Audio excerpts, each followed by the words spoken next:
She came home late. Her apron still smelled of cheap whiskey and fried grease. But it was her arm that caught me, the angry red welt that crawled up her skin like a serpent of heat. She tried to smile, forced it. "I spilled some coffee on myself, honey. Clumsy me." The tone was wrong, too light, too rehearsed.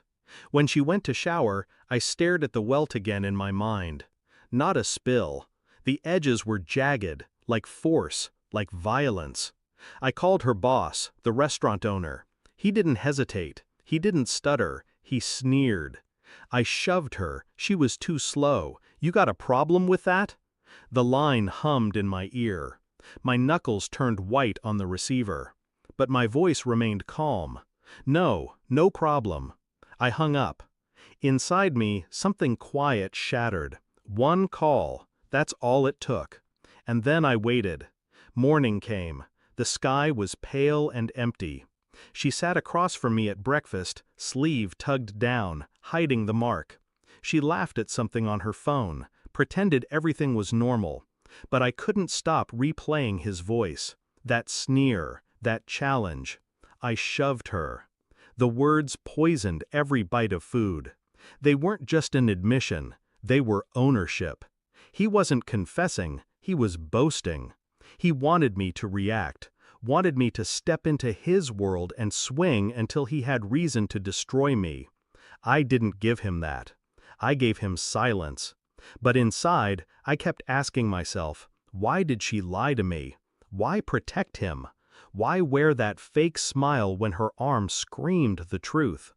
The betrayal wasn't just his violence, it was her complicity. And once you recognize a mask, you can't unsee it. That day I drove past the restaurant. I didn't park, didn't enter, I just watched. Through tinted glass, through the reflection of the windows.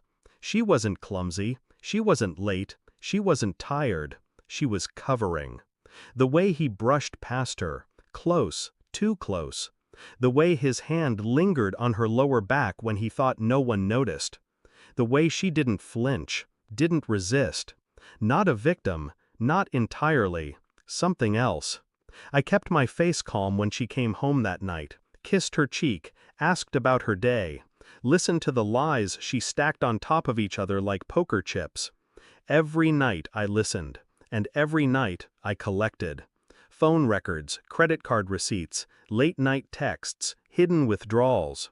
The story pieced itself together in silence.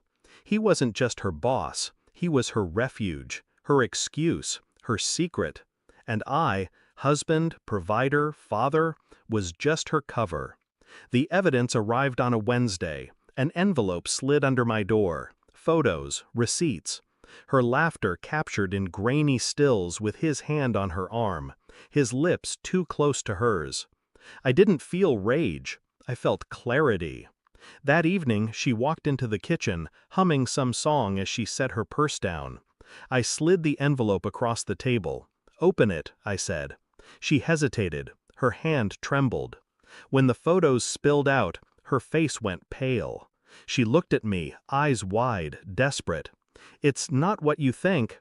I didn't blink, didn't raise my voice. I already know what it is.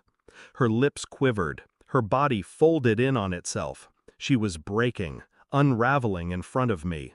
And still, I felt nothing. The next morning, his call came, early.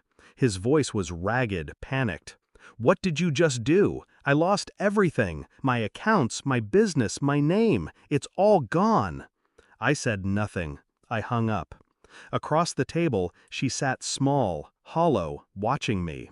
She had heard the call. She knew. I looked at her once, not with anger, not with love, just with finality.